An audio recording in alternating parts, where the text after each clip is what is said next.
Mila esker zure hitzengatik, erakunde, ordezkatzen duzun erakundearen konpromiso irmoarengatik, hitzetatik haratago doalarik ikusten baita nabarmen. Azken txanpan sartzen ari gara eta ekitaldia behar bezala ixteko hitza eman nahi diot jarraian Eusko Jaurlaritzako lehendakari jaunari, Iñigo Urkulluri.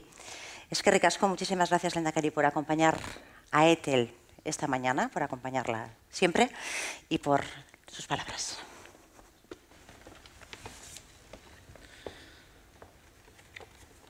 Aldu Nagusi jauna eta zurekin batera zaudeten herri agintari eta herri ordezkari guztiok, saritutako Emilio Titos eta Francisco Álvarez bai Mercedes eta baita Gestamp enpresak zorionak, eta ETEL osatzen duzuen ikastetxe guztiak eta enpresa buruak zaudetenok ere, egunon guztioi. Eskerrik asko enpresa guztiei eta bereziki baita gaurkoan eta hemen karteletan daukagun eskero BBK eta Euskaltel sari hauek babesteagatik. Zorionak Mercedes-Benz eta Gestamp eredu bat zaretelako, eredu bat lanbide heziketan eta horregatik jaso egin duzue aurtengo ETEL saria. Biok ezagutzen zaituztet, Gestampekin Eusko Jaurlaritzak badu bere akordioa, bere hitzarmena, eta baita Mercedes-Benzekin hainbat elkarlan egin dugu, eta izan ere, iazko urria izan zen Emilio Titosekin batera Stuttgarteko plantan izan ginela elkarrekin.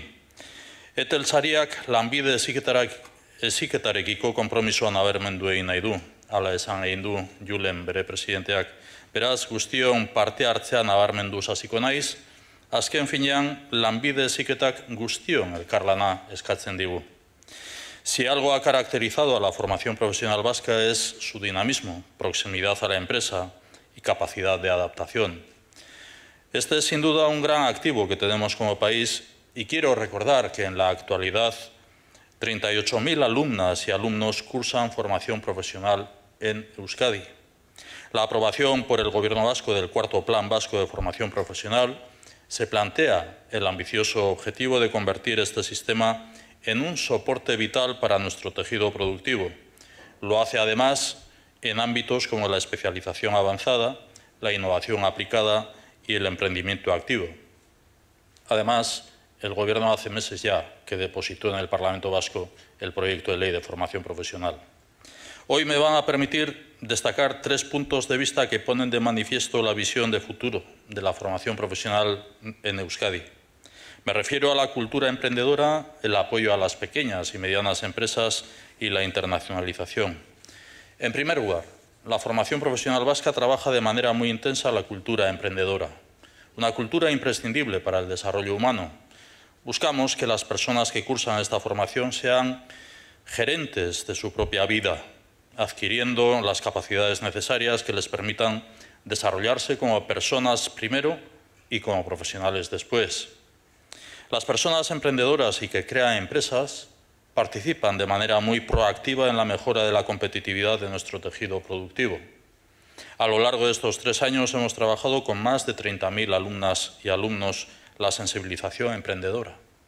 Asimismo, en los últimos 10 años, los centros de formación profesional han dinamizado la creación de 600 empresas. El dato relevante es que a día de hoy un 80% sigue en activo. Gazteen artean kultura berria sustatu eta bultzatu behar dugu lanbide heziketarekin. Emaitzak positiboak izan dira, azken 10 urte hauetan guztira 600 enpresa berri sortu dira eta hauetatik 80% irekita jarraitzen dute. Etorkizuneko bigarren ardatza enpresa txiki eta ertainei laguntza sustatzea da. Momentu honetan guztira 240 proiektu ditu martxan eta parte hartzea oso zabala eta sendoa da. Proiektu hauetan 30 lanbide heziketako zentro eta 300 enpresak parte hartzen dute. Los proyectos de apoyo a las pequeñas y medianas empresas en proyectos de innovación aplicada constituyen el segundo eje de futuro y también de presente de la formación profesional.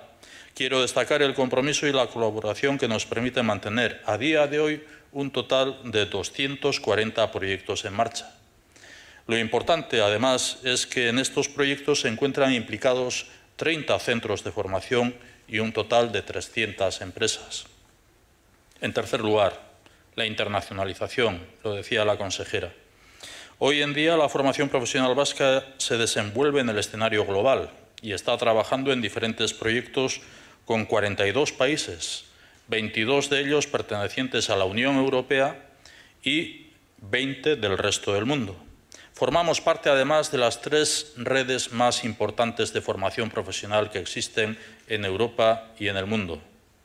Lanbide Heziketaren garrantzia begibistan dago. Iragana oparoa izan da eta elkarrekin etorkizuna eraikitzen ari gara. Gaur, Lanbide Heziketaren aldeko aldarrikapena egiten dugu ekitaldi honetan.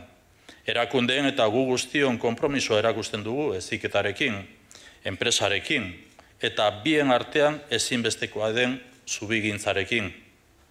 Eusko Jaurlaritzaren partetik apustu hau sendoa da eta konpromiso honetara elkartzeko eskaera egiten dugu. Azken finean, Lanbide Heziketa gazteen lan integraziorako bide zuzen bat da eta hau da denoi elkartzen gaituen helburua. Agradezco su presencia, la de todas y la de todos ustedes en este acto que significa para nosotros un doble compromiso, tanto con la formación profesional como con la integración laboral de la juventud. Ofrecer oportunidades de empleo a la juventud vasca es un compromiso colectivo por el que merece la pena que sigamos colaborando y trabajando juntos, como se decía también en el coloquio previo a estas exposiciones.